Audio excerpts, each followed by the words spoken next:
오늘부터 교회력의 첫 번째 절기 대림절이 시작이 됩니다.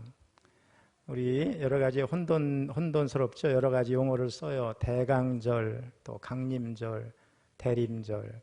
그런데 강림절은 주님이 이미 오신 것을 표현하는 의미로는 적절한데, 다시 오시는 주님을 맞는 절기로는 기다릴 자를 써서 기다릴 때자, 그러니까 대림절이 더 적절하다 이렇게 생각을 합니다. 대림절은 그리스도의 오심, 이것은 이미 영어로 얘기하면 already, 이미 이루어진 사건이죠. 그 다음에 다시 오실 주님, 이거는 재림 주님 아직은 안 오셨으니까 not yet, 아직 이루어지지 않은 사건이죠. 이런 거를, 그러니까 이미 오신 주님과 다시 오실 주님을 맞이하는 절기입니다.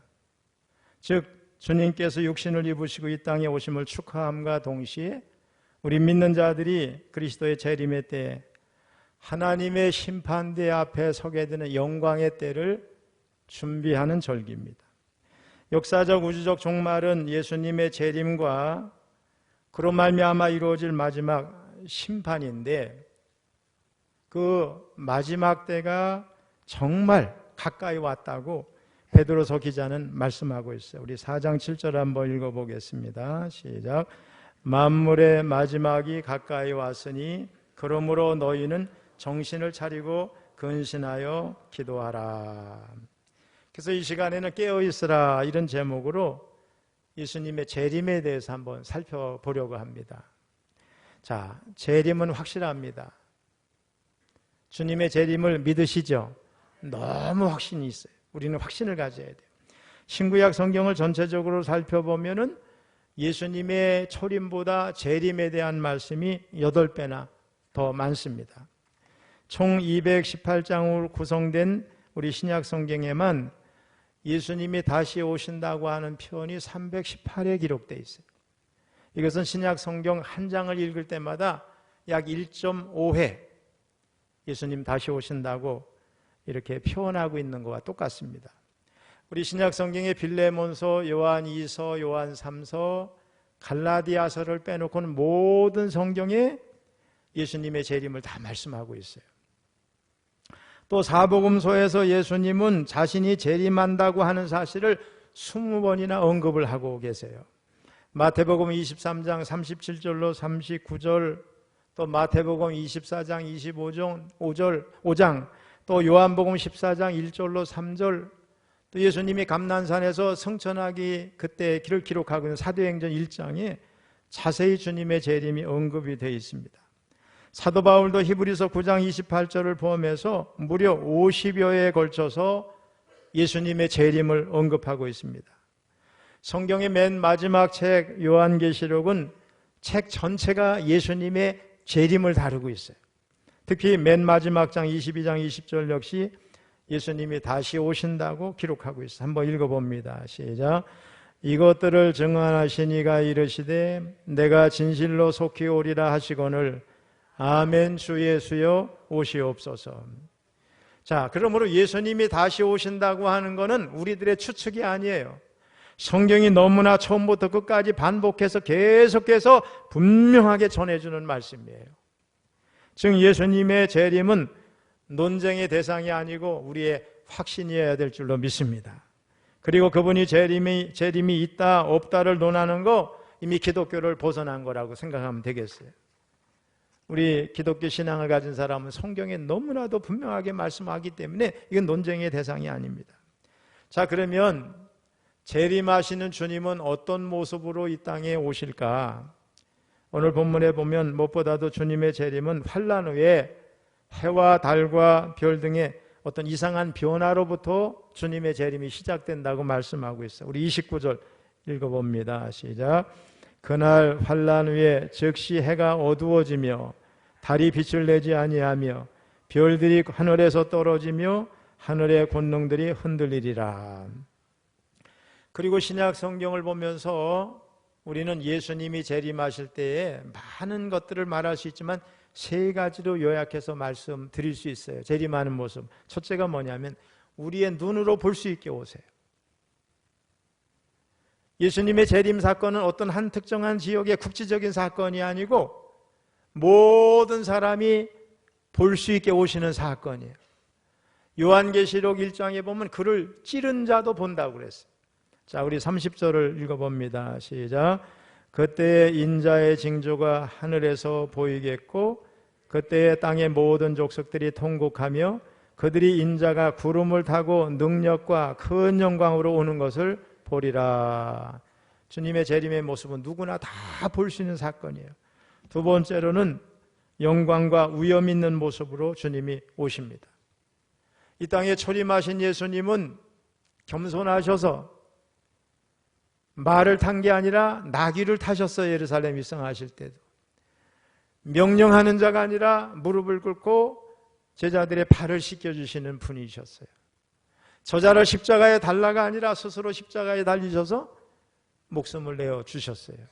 그런데 다시 오실 주님은 그렇지 않아요. 영광의 모습으로, 능력과 위엄의 모습으로, 심판의 모습으로 오실 줄로 믿습니다. 좀 전에 우리 30절을 읽었고 우리 데살로니가 전서 4장 16절을 읽어봅니다. 시작. 주께서 호령과 천사장의 소리와 하나님의 나팔 소리로 친히 하늘로부터 강림하시리니 그리스도 안에서 죽은 자들이 먼저 일어나고. 마지막 세 번째로는 주님이 오시는 모습은 갑작스럽게 이루어져요. 근데 여러분 오해하면 안 되겠죠? 믿음으로 준비하는 영적으로 깨어있는 사람에게는 갑작스러운 일이 아니라고 성경은 말해요. 우리 데살로니가전서 5장 4절 읽어봅니다. 시작. 형제들아 너희는 어둠에 있지 아니하며 그날이 도둑같이 너희에게 임하지 못하리니. 자, 그런데 악인들과 예수를 믿는 척하지만은 진실로 믿지 않는 형식적인 사람들은 그것이 뜻밖의 일처럼 갑작스럽게 닥치게 됩니다. 주님의 재림의 갑작스러움을 묘사하기 위해서 성경을 보면 도둑같이 이런 표현을 썼어요. 우리 요한계시록 16장 15절 읽어봅니다. 시작. 보라 내가 도둑같이 오리니 누구든지 깨어 자기 옷을 지켜 벌거벗고 다니지 아니하며 자기의 부끄러움을 보이지 아니하는 자는 복이 있도다. 이렇게 주님의 재림은 갑작스럽기는 하지만은 어느 때 또 어느 순간에 오신다. 이건 우리가 쉽게 말할 수가 없죠. 왜냐? 재림의 징조가 있기 때문에 그 징조 이후에 주님이 오시는 거예요. 자, 그러면 주님의 재림의 시각은 언젠가? 주님의 재림의 날짜와 시각은 아무도 알 수 없습니다. 재림의 날짜와 시각을 사람이 전혀 알 수 없다는 것을 예수님이 너무나도 분명하게 말씀했어요. 마태복음 24장 36절 시작. 그러나 그날과 그때는 아무도 모르나니 하늘의 천사들도 아들도 모르고 오직 아버지만 아시느니라. 예수님이 이렇게 재림에 대해서 단정적으로 아무도 그 시간 날짜 알 수 없다고 말씀을 했는데도 불구하고 재림의 날짜를 안다, 뭐 계시를 받았다 이렇게 미혹하는 사람들이 역사 속에서 무수히 많았어요. 대개 보면은 새로운 천년으로 갈 때, 그죠? 새로운 밀레니엄이 시작이 될 때, 이제 999년에서 1000년으로 갈 때, 또 1999년에서 2000년으로 들어갈 때 늘 그랬어요.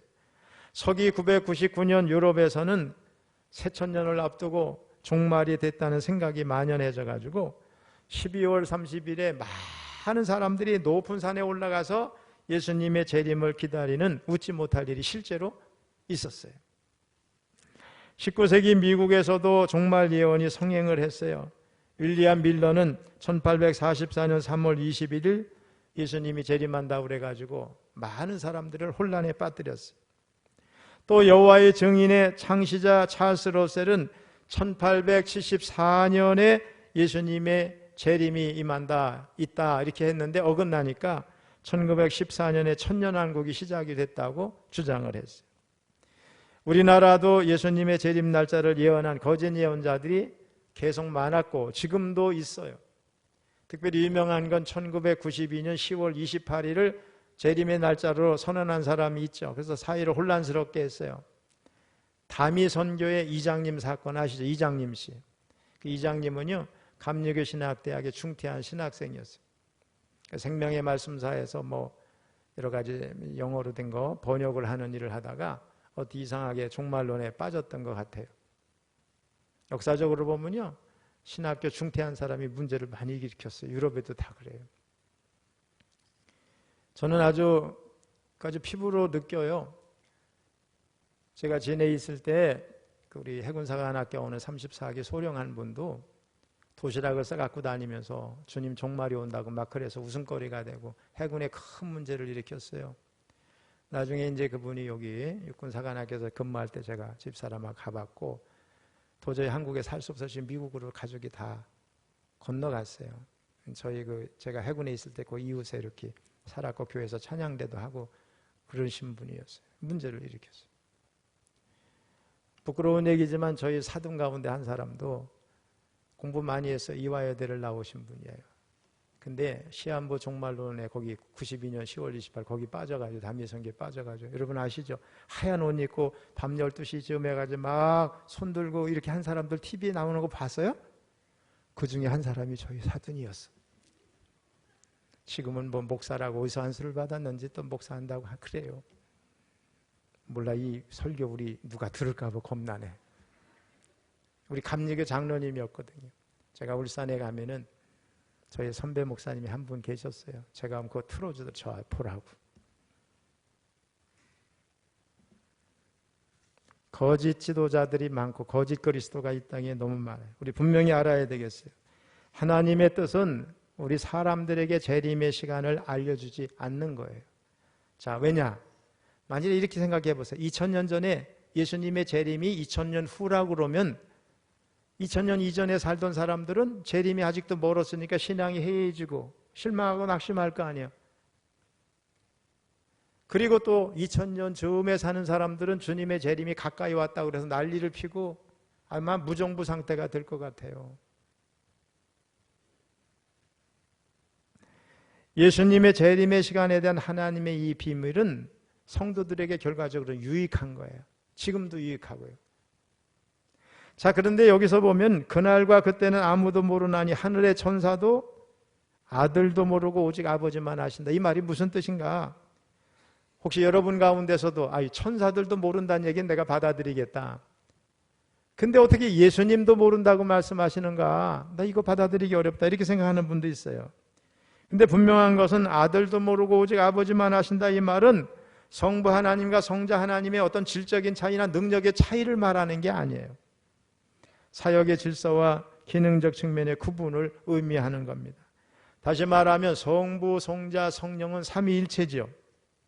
이 삼위라고 하는 측면에서는 성자 하나님만이 재림의 날과 그 시를 아시는 거예요. 일체라고 하는 측면에서 보면은 우리 성자 예수님도 하나님도 아시죠. 예수님은 신성을 가지신 분이지만 동시에 이 땅에 계시는 동안 사람의 몸을 입으셨기 때문에 사람이시기도 했어요. 그러므로 예수님의 인성 측면에서는 모른다 이런 말씀이에요. 이해가 되시나요? 따라서 사람들이 신령한 체하고 그날과 그 시를 내가 안다, 뭘 받았다 하는 사람은 예수님보다 내가 낫다고 주장하는 어리석은 사람이에요. 주님의 재림의 날짜 시각을 모르기 때문에 우리는 항상 깨어 있어서 그날을 기다리며 살아야 될 줄로 믿습니다. 자, 그러면 재림의 징조가 있어요. 제가 지난해도 대림절 일주에 그걸 말씀을 드렸는데 10가지만 간단히 다시 한번 말씀을 드릴게요. 우리 마태복음 24장에 보면 예수님이 감람산 위에 앉으셨는데 제자들이 조용히 찾아와 가지고 종말의 때에 마지막 때에 어떤 징조가 있습니까? 주님께 물었어요. 그랬더니 주님께서 10가지 정도의 징조를 말씀했어요. 첫째가 뭐냐? 한번 따라해보세요. 미혹. 제가 성경은 안 읽을게요. 집에 가서 읽어보세요. 미혹은 홀리게 하는 거잖아요. 정신 차리지 못하게 길을 잃게 한다는 거 아니에요. 예수님은 제자들에게 사람의 미혹을 받지 않도록 주의하라고 그랬어요. 누가 미혹해요? 많은 거짓 그리스도가 미혹합니다. 오늘날도 거짓 그리스도, 거짓 선지자, 이단들 얼마나 많은지 몰라요. 여기 우리 철원에도 대마리 쪽에 지금 신천지가 뭐 정착하려고 그런다고 우리 강세영 권사님이 얘기해요. 여러분, 새하늘과 새 땅, 신천지란 말이 나쁜 말은 아닌데 이 신천지 때문에 얼마나 지금 그래요. 지난번에 우리 교회 사모합 장단에 와서 연주할 때 그 지휘자 있죠, 사모님. 우리 식사하시는데 저한테 그래요. 신천지 때문에 우리 교회 어려움 당했다고. 신천지 때문에 교인 100명이 떠나갔대요. 교회는 잘 지었는데 교회가 어려움을 당했다고 기도해달라 그런 얘기 하시다. 저 깜짝 놀랐어요. 원주 지역에 난리를 폈는데 그 교회인지 몰랐어요. 되게 신천지는 우리 여기 옆 사람 한번 얼굴을 한번 보세요. 신천지인가? 당신 신천지야? 네. 우리 교회는 자꾸 이걸 경계해야 돼. 신천지는 되게 어디 앉느냐? 저 뒤에 앉거나 그 앞줄에 앉아. 신천지를 이렇게 보면 구경하는 거지. 이 교회가 딱 단합되어 있는가, 복음으로 서 있는가, 들어갈 여지가 있는가 살펴보는 거야. 오늘도 일부 예배 마스크를 쓴 여자가 셋이 뒤에 앉아 있는데 저게 신천지인지, 그래서 일부러 신천지 얘기를 했어 제가. 아니, 마스크를 썼는데 제가 못 보던 얼굴이 셋이 앉아 있는 거야. 그래서 찬송을 잘 부르나 기도를 하나 이렇게 보며 설계했다니까. 마스크를 썼으니 우리 교인이어도 잘 모르잖아요. 우리 교회 자꾸 신천지 얘기를 해. 전에 신천지가 왔다 많이 도망갔어. 우리 청년부에서도 너 신천지지 그래 도망갔어. 신천지. 조심해야 돼. 두 번째는 뭐냐? 전쟁, 난리 소문이. 난리가 있고 전쟁이 있는 거예요. 인류의 역사는 전쟁의 역사라고 할 만큼 크고 작은 전쟁이 계속 있었어요. 20세기에는 세계 제1차, 2차 대전이 있었는데 제1차 대전 때 병사들이요 전쟁으로 1000만 명 이상이 죽었어요. 제2차 대전에는 5,500만이 민간인까지 포함해서 죽었는데 비공식 통계로는 7천만 이상이 죽었다고 그래요. 지금도 세계 각지에서는 국지전이 벌어지고 있고 러시아와 우크라이나가 전쟁해가지고 지금 어떻게 해요? 수많은 사람들이 죽었어요. 이스라엘과 하마스가 지금 전쟁을 해가지고 너무 많이 죽었어요. 며칠 전에 제 집사람하고 유튜브 보니까 하마스를 창설한 사람의 아들이 유엔에서 연설하는 거, 그 하마스의 나쁜 거에 대해서 쭉 막 울분을 토하면서 막 그 외치는 거를 봤어요. 하마스는 자기 민족이 죽고 나라가 파괴되는 거 아무 관심도 없어. 오로지 세계의 주목을 받고 전쟁 상태를 계속 이어가는 게 목표고 그 우두머리들은 저 카타르나 이런 데서 다 호화호식한다는 거예요. 자기가 어렸을 때 하마스 교육을 받으면서 그 실체를 다 봤다는 거예요. 너무 가혹하고 인간도 아니라고 막 그러면서 하마스를 완전히 없애야지 남겨두면 또 다른 하마스가 또 계속해서 이건 반복된다는 거예요.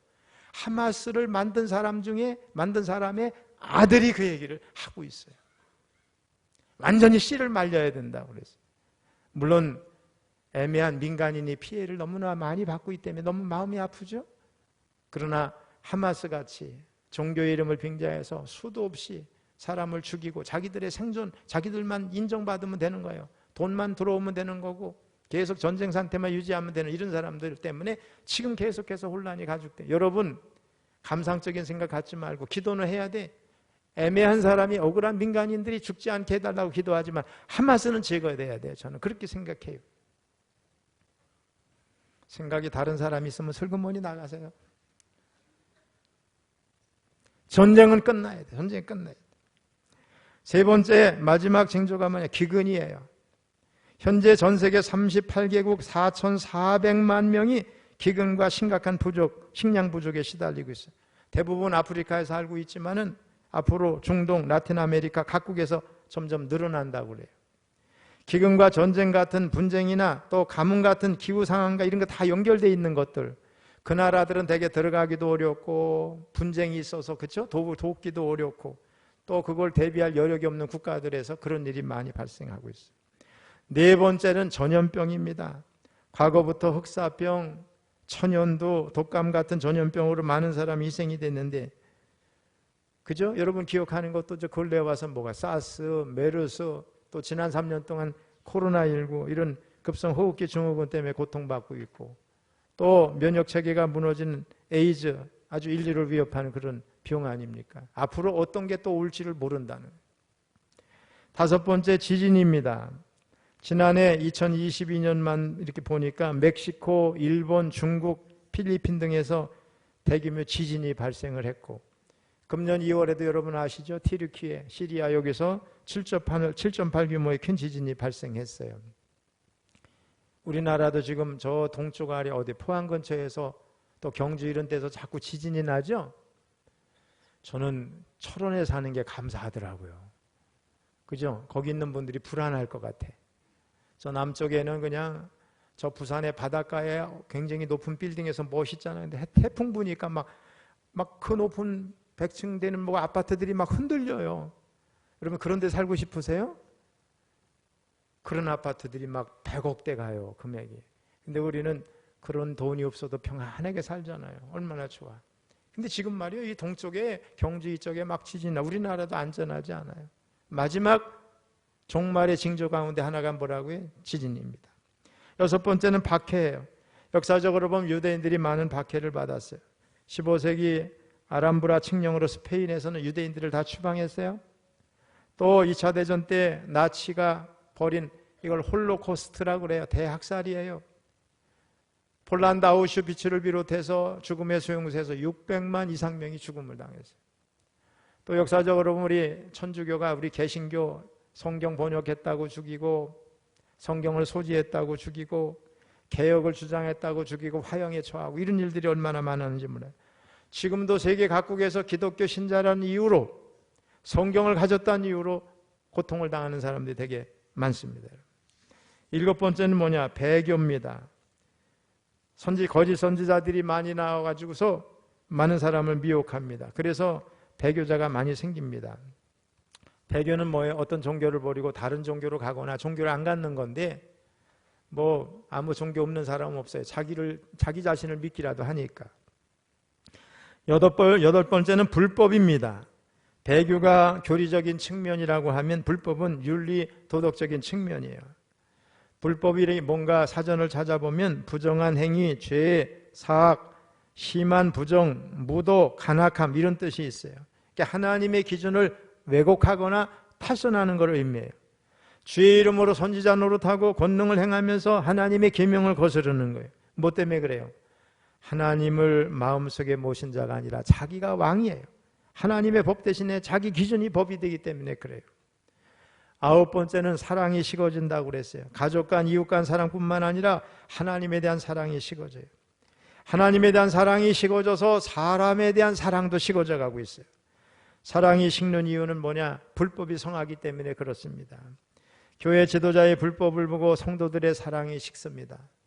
부모님들의 불법을 보고 자녀들의 사랑이 식어갑니다. 자기중심, 피조물 중심이 됩니다. 마지막 10번째는 뭐냐? 세계의 복음이 전파돼야 주님이 오셔요. 종말의 때가 와요. 이 얘기는 뭐냐? 세계 모든 사람이 예수 믿는다는 게 아니에요. 세계 모든 사람이 예수 믿는다. 그때야 종말이 온다. 이게 아니에요. 믿을 수도 없고 믿지도 않아요. 이 얘기는 모든 세상 곳곳에 복음을 들어보지 못한 사람이 없을 정도로 다 전해지는 때를 말하는 거예요. 사도 바울이 아시아의 지금의 튀르키예에서 복음을 전하려고 했는데 성령께서 길을 막아요. 2번이나 막았어요. 그래서 마침내 환상 가운데 저 마게도냐 유럽에서 건너와서 우리를 도와달라는 소리를 듣고 유럽으로 건너가서 복음을 전하죠. 그래서 저 유럽이 먼저 복음화되고 복음이 이렇게 서진해가지고 미국을 거쳐서 아시아, 우리나라 이게 다 퍼졌지만 앞으로는 아프리카, 중동 이렇게 다 복음이 전해질 줄로 믿습니다. 근데 여러분 아직 이 세상에 복음이 전해지지 않은 100여 개의 종족이 남아있어요. 참고적으로 말씀을 드릴게요. 이제 우리가 선교학을 공부하면 이런 얘기를 하고 있어요. 한번 따라서 미전도 종족. 미전도 종족은 뭐냐? 복음화율이 2% 미만인 종족이에요. 전 세계에 7,400여 종족이 있어요. 또 따라해보세요. 미전도 종족. 여기는 복음화율이 0%야. 거기는 믿는 사람도 없고 사역자도 없고 선교사도 없고 교회도 없고 어떤 종류의 성경도 하나도 없는 것이 전 세계에 100여 개 종족이 있어요. 마지막으로 한번 따라서 미개척 종족. 이거는 복음화율이 0.1% 이하예요. 전 세계 5천여 종족이 있어요. 이 얘기는 뭐냐? 앞으로도 복음을 전해 듣지 못한 사람들이 다 전해 들을 수 있도록 전해야 할 것이 아직도 남아 있다는 거죠. 그러나 우리가 사는 이 현 시대는 성경에서 예수님이 말씀하신 10가지 징조들이 많이 이루어졌습니다. 확실한 것은 주님의 재림이 가까웠어요. 우리는 주님의 재림을 맞을 준비를 해야 될 줄로 믿습니다. 자, 그러면 주님이 재림하시는 목적이 뭘까? 우리 히브리서 9장 27절 28절 읽어보겠습니다. 시작. 한 번 죽는 것은 사람에게 정해진 것이요 그 후에는 심판이 있으리니. 28절. 이와 같이 그리스도도 많은 사람의 죄를 담당하시려고 단번에 들이신 바 되셨고 구원에 이르게 하시기 위하여 죄와 상관없이 자기를 바라는 자들에게 두 번째 나타나시리라. 예수님의 초림의 핵심은 뭐냐? 죄로 인해서 다 지옥 가게 된 우리 인간을 위해서 죄의 문제를 해결하기 위해서 주님이 이 땅에 오신 거예요. 이게 초림의 핵심이에요. 반면에 예수님의 재림의 초점은 죄의 문제의 해결이 아니라 세상을 심판하시기 위해서 오시는 거예요. 재림하신 주님은 주님의 은혜를 받아들이지 않는 악인들에게는 벌을, 또 주님의 재림을 사모하면서 세상과 분리되어 믿음의 선한 싸움을 싸우는 의인들에게는 구원과 함께 합당한 상을 주시기 위해서 오신다고 그랬어요.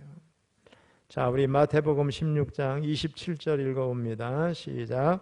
인자가 아버지의 영광으로 그 천사들과 함께 오리니 그때에 각 사람이 행한 대로 갚으리라.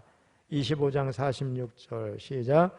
그들은 영벌에 의인들은 영생에 들어가리라 하시니라. 여기 그들은 안 믿는 사람들이에요. 또 오늘 본문 31절 시작. 그가 그 나팔 소리와 함께 천사들을 보내리니 그들이 그의 택하신 자들을 하늘 이 끝에서 저 끝까지 사방에서 모으리라. 한 절만 더 읽어봐요. 요한계시록 22장 12절 시작. 보라 내가 속히 오리니 내가 줄 상이 내게 있어 각 사람에게 그가 행한 대로 갚아주리라. 주님이 다시 오신다고 하는 거, 우리 지금의 세계 모든 교회들이 사도신경 통해서 고백하죠. 승천하시는 주님이 거기로부터 살아있는 자와 죽은 자를 심판하러 오십니다. 우리가 새벽마다, 오늘은 우리가 감리의 신앙 고백을 했지만 매주마다 고백하잖아요. 사랑하는 성도 여러분, 예수님은 자신의 재림을 약속하시면서 한번 따라해 보세요. 깨어있으라, 이렇게 교훈하셨어요. 우리 마태복음 24장 42절 읽어봅니다. 시작. 그러므로 깨어있으라, 오늘에 너희 주가 임할는지 너희가 알지 못함이니라. 44절도 읽어봅니다. 이러므로 너희도 준비하고 있으라, 생각하지 않은 때 인자가 오리라. 여기서 깨어있다는 말은 정상적인 신앙생활을 하는 거예요. 성경에 근거한 대로 하나님을 믿고 성경대로 예수님을 믿는 거예요. 또 성경이 가르치는 대로 살아가는 거예요, 삶을. 그리고 그 삶의 기준은 뭐예요? 중요한 게 뭐예요? 사랑이에요. 또 경건이고 거룩이에요. 한번 따라해보세요. 거룩, 그 다음에 사랑. 우리가 마지막 때를 살아가는 사람들에게 중요한 성도들의 삶의 기준은 뭐예요? 사랑과 뭐예요? 거룩이다. 이게 중요한 두 가지 요소라고 생각하면 되겠어요. 말씀을 마무리합니다. 한마디로 예수님의 재림은 모든 성도의 복된 소망이에요. 세상 모든 문제의 해답입니다. 그러므로 성도는 어떤 환경과 저지 속에서도 고난과 박해 속에서 참고 견디면서 예수님을 기다려야 될 줄로 믿습니다. 어제 저녁에 저는 오늘 대림절 일주니까 주님 빨리 오시옵소서, 저는 그렇게 기도를 했어요. 저는 주님 빨리 오셨으면 좋겠어요. 주님 정말 그건 개인적인 소망이에요. 빨리 오셨으면 좋겠다, 이런 생각이 돼요. 자, 히브리서 10장 36절 37절을 읽고 마무리합니다. 시작. 너희에게 인내가 필요함은 너희가 하나님의 뜻을 행한 후에 약속하신 것을 받기 위함이라. 잠시 잠깐 후면 오실 이가 오시리니 지체하지 아니하시리라. 아멘.